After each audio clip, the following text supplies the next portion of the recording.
escucho continuo, continuo, ya, excelente. Eh, bueno, hermanos, agradecidos por el Señor, por la oportunidad de compartir y predicar su palabra, no la mía. Eh, así que quisiera comenzar orando al Señor por este tiempo. Señor, te damos las gracias por tu gran bendición, por tu misericordia, porque eres bueno, Señor, y permaneces para siempre. No queremos estar ajenos, Señor, a lo que está ocurriendo en este día, más te pedimos que tú guardes todas las cosas, Señor, y que le des sabiduría a este país, Señor, para hacer las cosas de manera correcta. Sabemos que independiente de lo que suceda, somos tus hijos y estamos guardados en ti, Señor. Te pedimos que en esta mañana puedas abrirnos, Señor, tu palabra y alimentarnos, Señor. Sabemos todos nosotros que somos ovejas y tú eres nuestro pastor, quien nos llevas a pastos verdes, donde poder alimentarnos, donde nos llevas a manantiales para poder saciar nuestra sed. Y quisiera orar hoy día por todos aquellos hermanos que nos están escuchando, que están acá presentes o que se conectarán, aquellos que han venido con hambre, sedientos de ti, Señor, que puedan recibir en esta mañana esa porción. En el nombre de Jesús. Amén. Amén. Bueno, hermanos, quisiera invitarles a abrir sus Biblias en Gálatas capítulo 4, del versículo 21 en adelante. Gálatas capítulo 4, del versículo 21 en adelante, para hacer simplemente una ayuda a memoria. Estamos terminando el capítulo 4 del libro de los Gálatas. Y el libro de los Gálatas es una carta que tiene 6 capítulos, así que ya vamos terminando. Ha sido un libro súper desafiante para mí, aunque ustedes no lo crean, porque el libro de los Gálatas presenta el desafío que es muy monotemático, es decir, habla mucho de digamos, de la pelea de los judaizantes con aquellos que creen en la fe en el Señor Jesucristo, y Pablo empieza a argumentar todo el tiempo en torno a este mensaje. Pero nosotros sabemos que por el Señor toda la escritura es inspirada por Él y siempre podemos sacar aplicaciones de esta carta. Y eso es lo bello, que el Señor en la medida que uno busca, va escarbando en su palabra, puede sacar aplicaciones de cada enseñanza que aparece. A veces hay enseñanzas en la palabra que parecen tan ajenas, tan como no aplicables, pero en realidad sí lo son. Toda la escritura ha sido inspirada por el Señor. Así que ha sido una carta difícil para mí, pero también me ha permitido aprender bastante. Y bueno, entonces es Gálatas capítulo 4, del 21 al 30. Démosle lectura entonces en el nombre del Señor. Yo tengo la versión, la Biblia de las Américas, por si alguna palabra llega a ser diferente a la versión que usted, hermano o hermana, tiene. Dice así: Decidme, los que deseáis estar bajo la ley, ¿no oís la ley? Porque está escrito que Abraham tuvo 2 hijos, uno de la sierva y otro de la libre. Pero el hijo de la sierva nació según la carne, y el hijo de la libre por medio de la promesa. Esto contiene una alegoría, pues estas mujeres son 2 pactos. Uno procede del monte Sinaí, que engendra hijos para ser esclavos. Este es Agar. Ahora bien, Agar es el monte Sinaí en Arabia, y corresponde a la Jerusalén actual, porque ella está en esclavitud con sus hijos.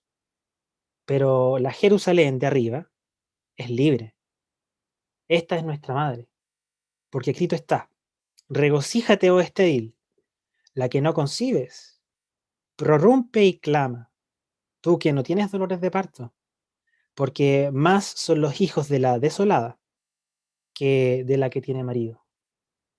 Y vosotros, hermanos, como Isaac, sois hijos de la promesa. Pero así como entonces el que nació según la carne persiguió al que nació según el Espíritu, así también sucede ahora. Pero ¿qué dice la Escritura? Echa fuera a la sierva y a su hijo, pues el hijo de la sierva no será heredero con el hijo de la libre. Así que, hermanos, no somos hijos de la sierva, sino de la libre. Gracias al Señor por su palabra. Bueno, para hacer un contexto de lo que acabamos de leer, para que no sea inconexo con todo lo que hemos venido viendo, Acá hay varias alusiones que hace el apóstol Pablo al Antiguo Testamento. Ustedes se pudieron dar cuenta que habla de Agar, de Ismael. Todo eso lo vamos a ir explicando para aquellos que no vean las referencias claramente, pero yo me imagino que muchos hermanos de acá las ven súper explícitamente. De todas maneras, algo que yo aprendí es que nunca se puede asumir que alguien sabe todas las cosas, y eso es una muy buena práctica. Nunca asumir que todos sabemos todo. Entonces, bueno, en primer lugar, el contexto de Gálatas es la temática de Pablo eh, defendiendo la salvación por la fe. En la iglesia de los Gálatas habían nuevos cristianos, gente que no era judía anteriormente, sino que probablemente era gentil, que se había convertido al cristianismo. Y dentro de esta iglesia de los Gálatas también habían llegado ex judíos que se convirtieron al cristianismo. ¿Es así? Como consecuencia, estos antiguos judíos empezaron un poco a tergiversar el mensaje del Señor, diciéndole a los nuevos creyentes, a los gentiles, a los maipucinos, por decirlo así, a los que no eran judíos, que tenían que circuncidarse, que tenían que cortar la carne de su prepucio y seguir cierto tipo de fiestas, cierto tipo de acciones externas como medio de ganar su salvación. Aunque no lo decían explícitamente, así era, porque lo decían que si no lo hacíamos así, entonces habría maldición sobre estos gentiles que no seguían estas corrientes o enseñanzas del Antiguo Testamento. Pero, sin embargo, el apóstol Pablo entonces empieza a contraatacar estas falsas enseñanzas y a través de la palabra, un poco enseñarle a los hermanos cuál es el camino correcto.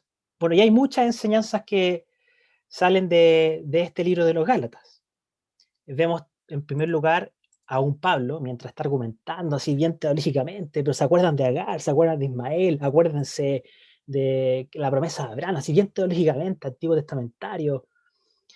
A través de toda esta argumentación vemos características del apóstol Pablo que no se nos pueden pasar. Por ejemplo, vemos a un Pablo que es sufriente.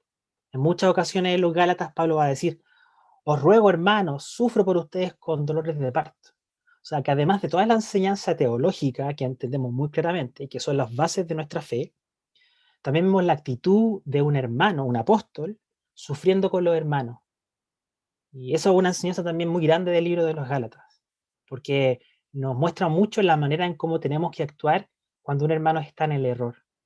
A veces somos mucho de apuntar, ¿cierto? Estás equivocado, pero el apóstol Pablo llega a tal punto que él sufre, llega a sufrir por esto, llega a dolerse, llega a derramarse también en oración. Constantemente menciona que está orando por sus hermanos. Y es una de las primeras enseñanzas que cuando yo leí el libro de los Gálatas me llegó fuertemente. Porque a veces cuando yo me veía a mí mismo, me sentía un poco indolente con los hermanos. Sentía que era poco sensible a veces con el dolor, con la aflicción, cualquier cosa que le ocurriese a nuestros hermanos. Pero Pablo, hasta por un error teológico que sabemos que súper grande, sufría. Nosotros hoy día sufrimos cuando los hermanos se enferman, ¿no es así? Y nos compadecemos con ellos, oramos: hermanos, te voy a ayudar, no te preocupes, el Señor va a sanar, va a hacer una obra contigo. Pero el compromiso con el Evangelio de Pablo era tan grande que Pablo llegaba a sufrir por que un hermano se pudiera estar perdiendo en la fe. Eso muestra a un hermano absolutamente comprometido con el Evangelio, comprometido con su Señor. En segundo lugar, vemos entonces también a un Pablo que corrige a la iglesia, incluso usa palabras bien fuertes, como insensato, le dice a los hermanos: ¿cómo es posible que creen este tipo de cosas? Pero Pablo está haciendo la labor en ese sentido de un padre, de un hermano mayor, con amor, ¿cierto? Y con firmeza, corrigiendo cuando hay error, y errores tan graves como aquellos que estaban proclamando que la salvación seguía siendo por obras. Y en tercer lugar, vemos a un Pablo teólogo y un Pablo maestro. Lo que más me gusta del libro bueno, de los Gálatas y en general de la epístola es que Pablo podría haber dicho: no, eso no es verdad, punto final, y haga lo que yo les digo, porque soy apóstol y bueno, eso debería bastarle. Pero Pablo no es así. Si se fijan, Pablo hace una carta entera, hace referencia, en el fondo él quiere usar pasajes de la Escritura para decir que lo que la gente está creyendo es erróneo porque la misma palabra lo respalda. Y eso me llama la atención de Pablo. Quiere que sus hermanos aprendan, pero aprendan a blandir la palabra de forma muy precisa. Y es como muy preocupado por eso. Entonces se pasa para el Antiguo Testamento, se pasa para Jesucristo, vuelve al Antiguo Testamento, ve una historia, la interpreta. Es súper dinámica su manera de defender la palabra con la misma palabra. Y esa es la característica de un maestro, y que yo admiro mucho, como era el apóstol Pablo. Y bueno, el Señor Jesucristo, evidentemente, inclusive cuando luchó contra el diablo, todos sabemos que se defendía a través de la palabra. Escrito está, decía el Señor Jesús. Entonces acá vimos varias enseñanzas que están periféricas a la enseñanza central del apóstol Pablo, que entendemos que es defender la salvación por la fe.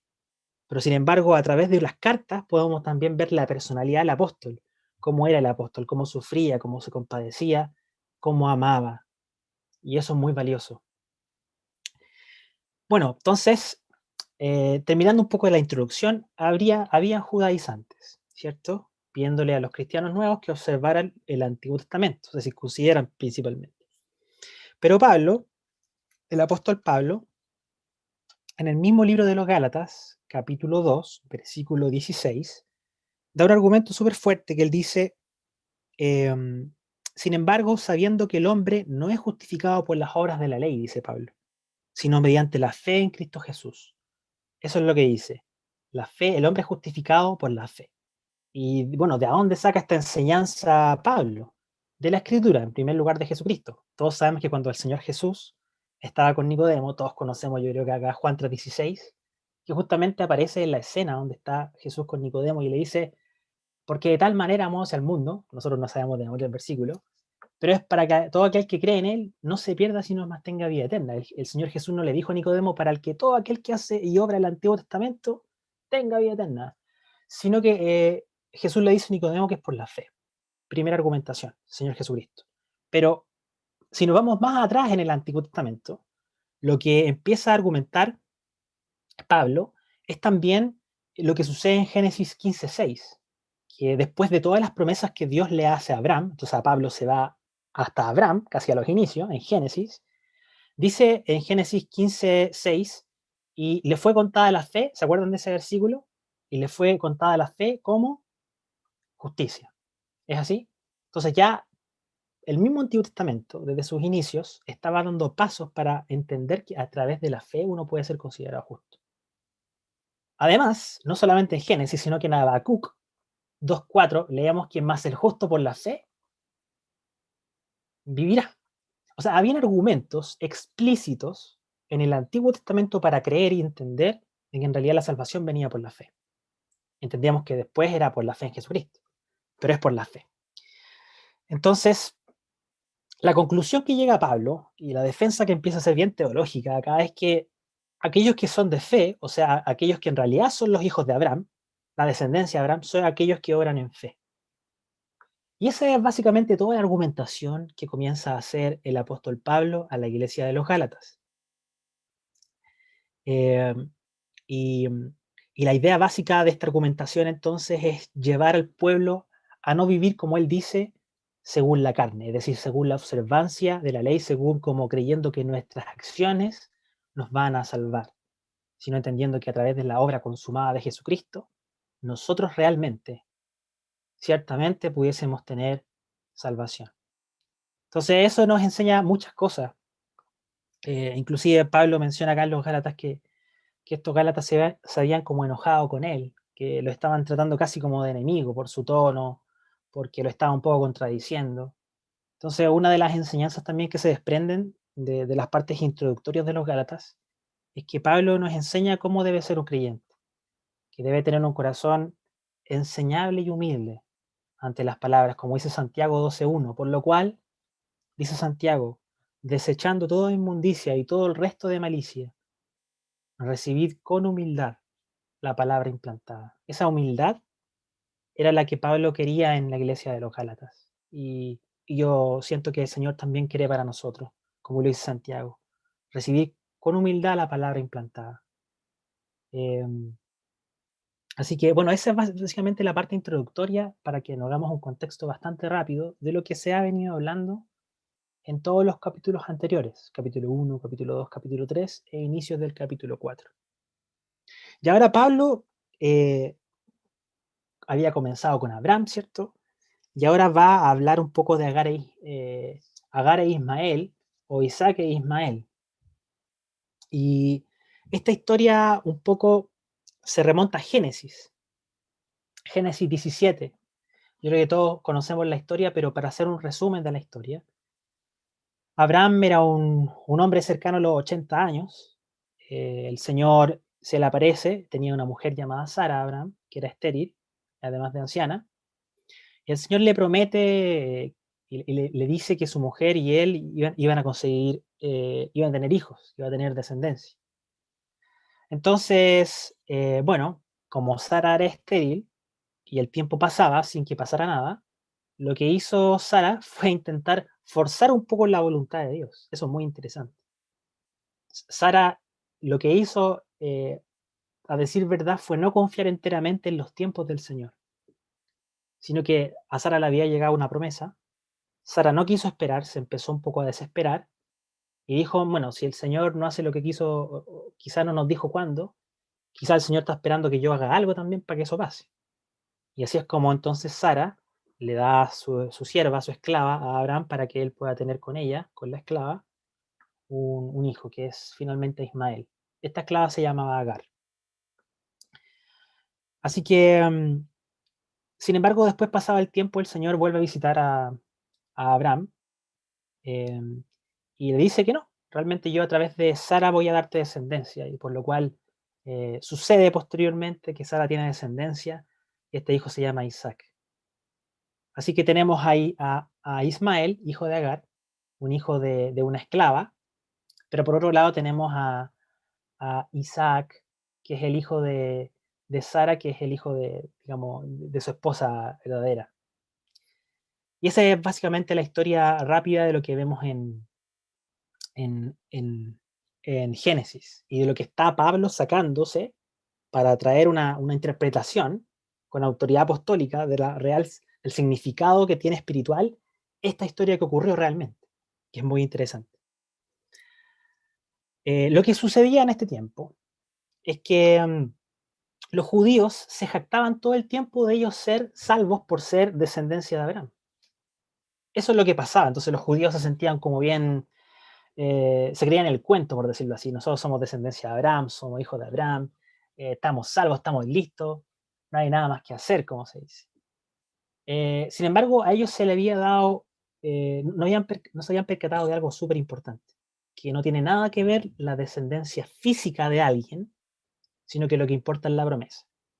Y así es la forma de razonar de Pablo. Él dice, mira, ¿a quién se le dio la promesa? A Abraham. Bueno, Abraham tuvo dos descendencias, ¿quién? Isaac e Ismael. ¿Pero a cuál bendijo? Claro, solo a Isaac. Pero ambos eran la descendencia, claro. Bueno, sigamos con Isaac. Isaac después tuvo descendencia. Tuvo a Jacob, y se acuerdan que además tuvo a Esaú. ¿Pero fueron ambos bendecidos? Tampoco. Solamente Jacob. Y a través de Jacob también sus hijos. Entonces, en el fondo, no se trata de descendencia física, de algo de sangre. Eso es lo que no entendían los judíos.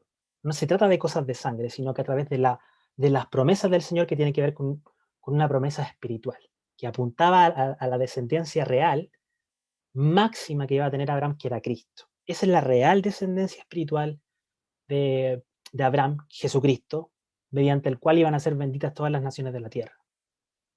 Bueno, los judíos no pensaban así, no se daban cuenta de eso, sino que ellos seguían pensando de que todo tenía que ver con la sangre, con el linaje, con la pura cepa. eh, entonces, esa era la forma de pensar de los judíos y a lo cual Pablo les da con argumentos súper fuertes, absolutos, de que en realidad no estaban pensando de una manera correcta, sino que algo era más espiritual que carnal.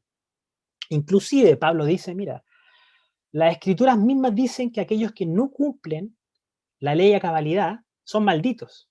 La misma palabra dice que aquellos que no cumplan con alguna cosa de esta ley serán malditos. En el fondo, todos somos malditos porque nadie la cumplió perfectamente. Bueno, los judíos se basaban en todas estas cosas, en la ley, en ser descendencia de Abraham, para creer que ellos eran salvos total y absolutamente. Pero no es así. Había una diferencia entre los hijos de la promesa y los hijos según la carne. Habían y hay diferencia entre los Isaac y los Ismael. Entonces, de eso es lo que empieza a argumentar.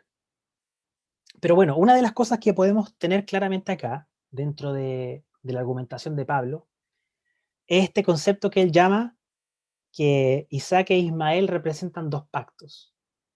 El primero, ¿cierto? El de Ismael, que es el pacto según la carne, que le llama un poco el del Sinaí. Aquello pecaminoso, aquello forzado, aquello que no proviene de la fe, y aquella promesa, ¿cierto? Que viene según la fe, según Isaac. Y acá yo quisiera detenerme un poco en la acción que tuvo Agar, un poco salirme de la argumentación de Pablo y empezar a un poco entender lo que hizo Agar y a darle fuerza a eso para que no se nos pase. Lo que hizo Agar, como ya mencioné anteriormente, ella intentó no confiar enteramente en el Señor y en su promesa. Y yo creo que es una cosa que a nosotros nos pasa muy seguido, hermanos, a mí sobre todo, que el Señor nos ha dado una promesa, nos ha dado una palabra, pero uno de repente por querer que las cosas sucedan rápido en el tiempo de uno y no en el tiempo del Señor, empieza como un poco a hacer el papel de Dios. Un poco a pensar, bueno, si el Señor no hace que esto pase, yo voy a hacer que pase de alguna manera. Y ahí salen los Ismaeles. Aquellos hijos que en realidad no tenían que haber nacido, porque no formaba parte del tiempo del Señor. Pero ¿qué vemos en la palabra? La exhortación del Señor en todo tiempo es un mensaje a esperar en Él.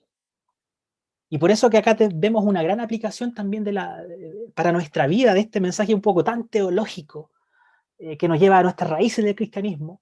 Vemos una aplicación de confiar en el Señor. Sara, una mujer estéril, no teniendo por la ciencia nada que hacer para tener hijos, se desespera y decide entregarle a Agar a su esposo Abraham. Pero hermanos, en Salmos 27:14 encontramos este mensaje que yo quisiera traerles a su memoria y traerme a mi memoria también personalmente, que dice, espera en el Señor. Esfuérzate y aliéntese tu corazón. Sí, dice el salmista, espera en el Señor. Y yo no sé, hermano, si alguno de ustedes en este momento está esperando la respuesta de algo.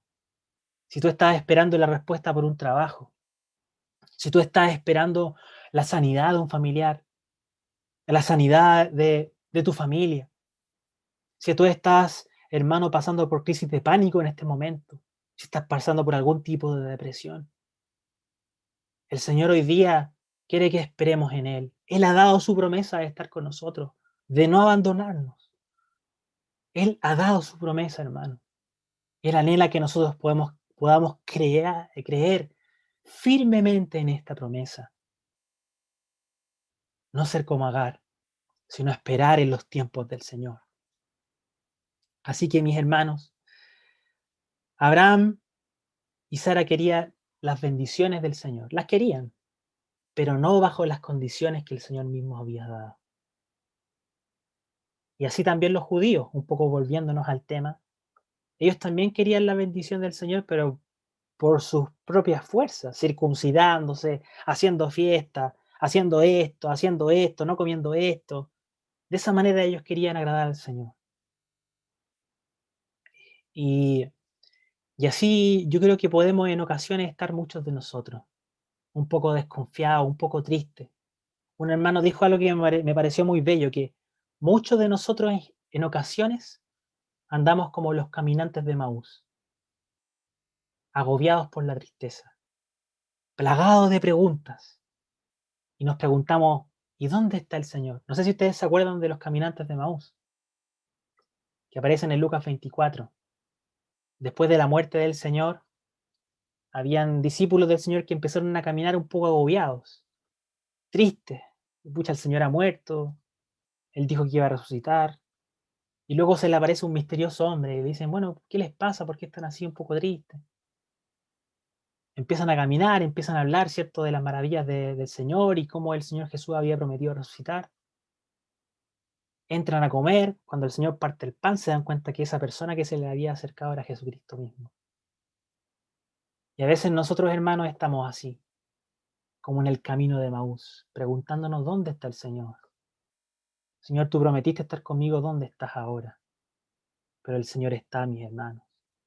El Señor no tardará en aparecer y en partir el pan junto a nosotros. Por eso quisiera alentarle a los corazones de cada uno, a cada uno de los que en esta mañana nos están escuchando. Confía en el Señor, confía en sus promesas y espera en los tiempos de Él. No te desesperes, no te apresures tampoco. El Señor en su tiempo obrará, el Señor en su tiempo hará. Ese es el primer mensaje. Así que, mis hermanos, sigamos confiando en la palabra del Señor. Y si a alguno le falta fe, que la pida al Señor, confiando plenamente en Él. Se cuenta de una historia que una mujer le fue presentada a un predicador por alguna situación que estaba pasando. Y el hermano dijo, hermano, te presento a la señora X, una mujer de gran fe. Y la señora, la hermana, le paró los carros y le dijo, hermano, usted se equivoca completamente. Soy una mujer de poca fe, pero tengo a un gran Señor. Si te falta fe, mi hermano, si te falta fe, mi hermana, confía en el Señor de todo corazón.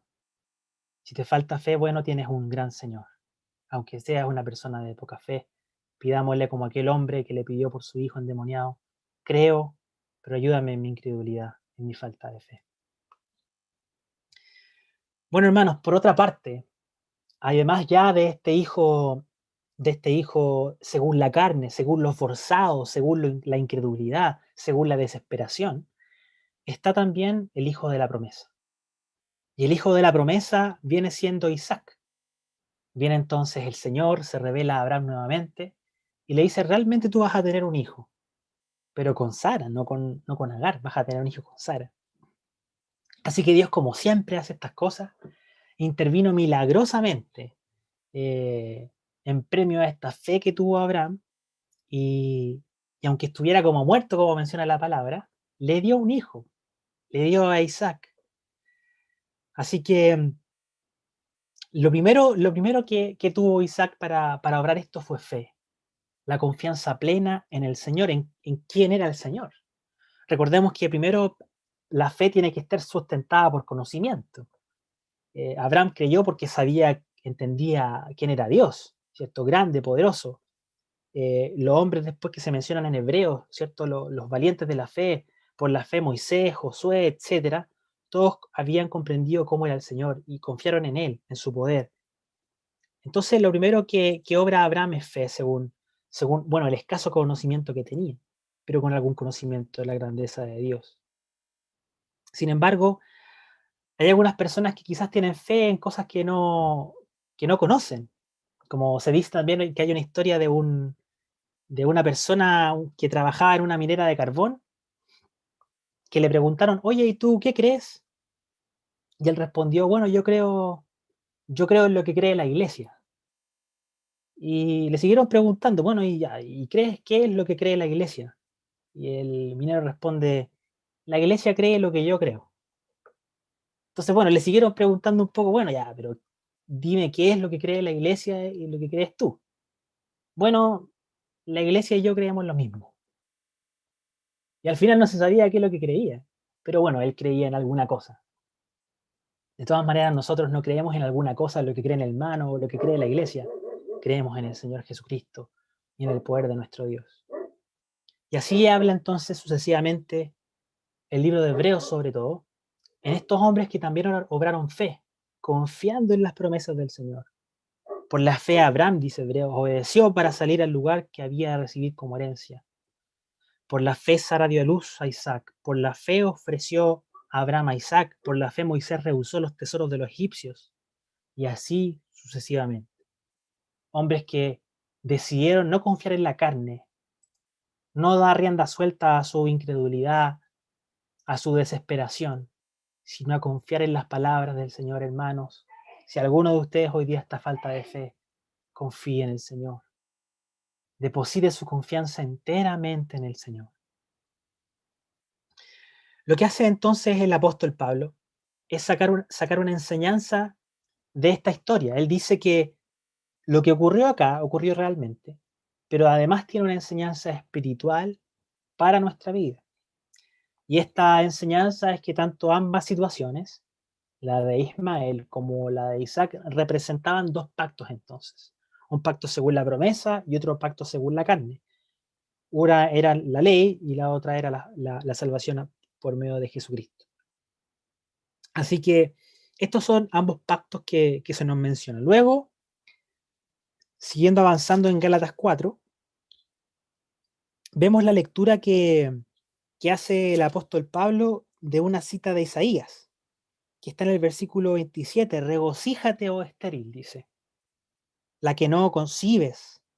Prorrumpe y clama, tú que no tienes dolores de parto, porque más son los hijos de la desolada que de la que tiene marido. Y acá un poco el apóstol se va a Isaías, porque en ese tiempo, cuando fue dada esta profecía, Isaías ve a Sion despojada de sus hijos. Recordemos que en ese tiempo el pueblo de Israel había sido llevado en cautividad por Babilonia.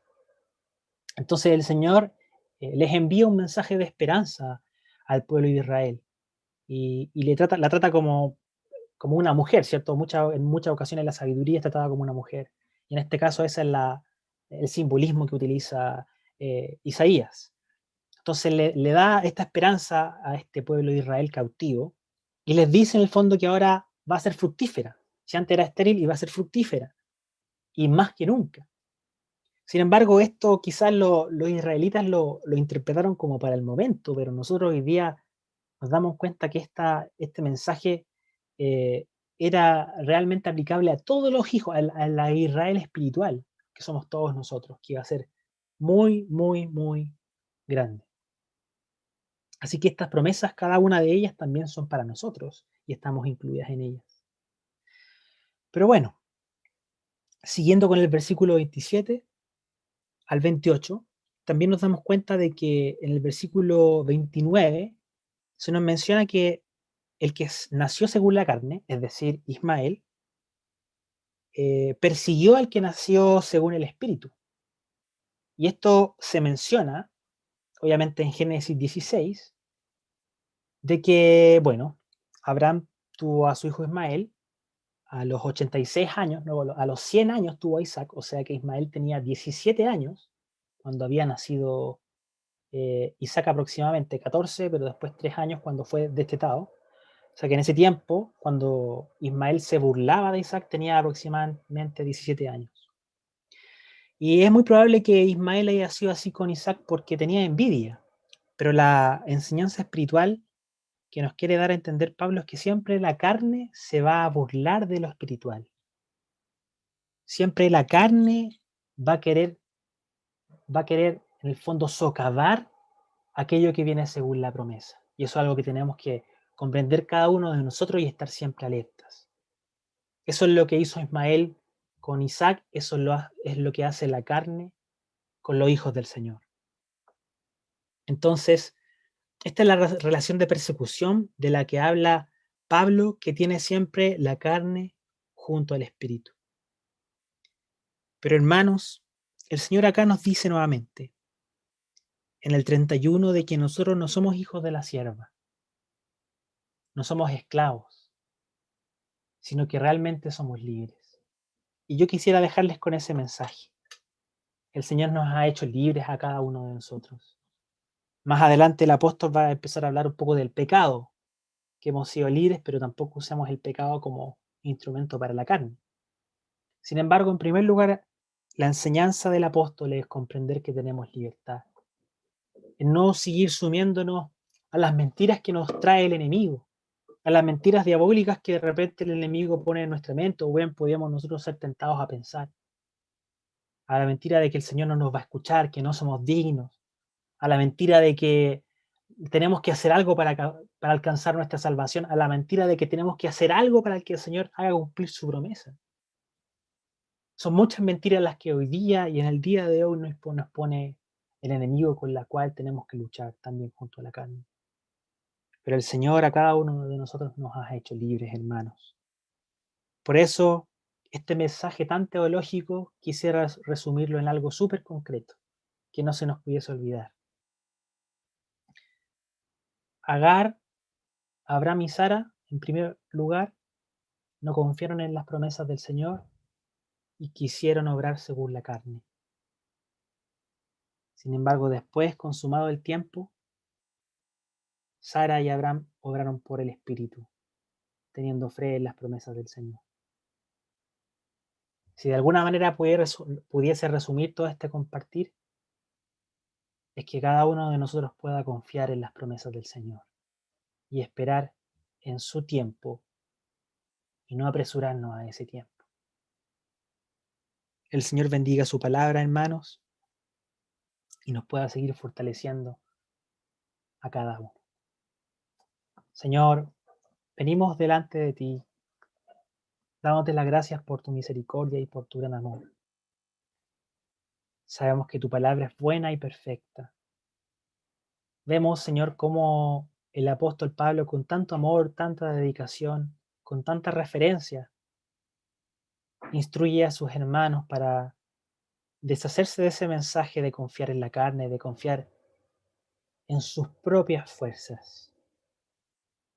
Sin embargo, tú los instruyes, Señor, a darse cuenta de que aquellos que confían en ti son considerados justos.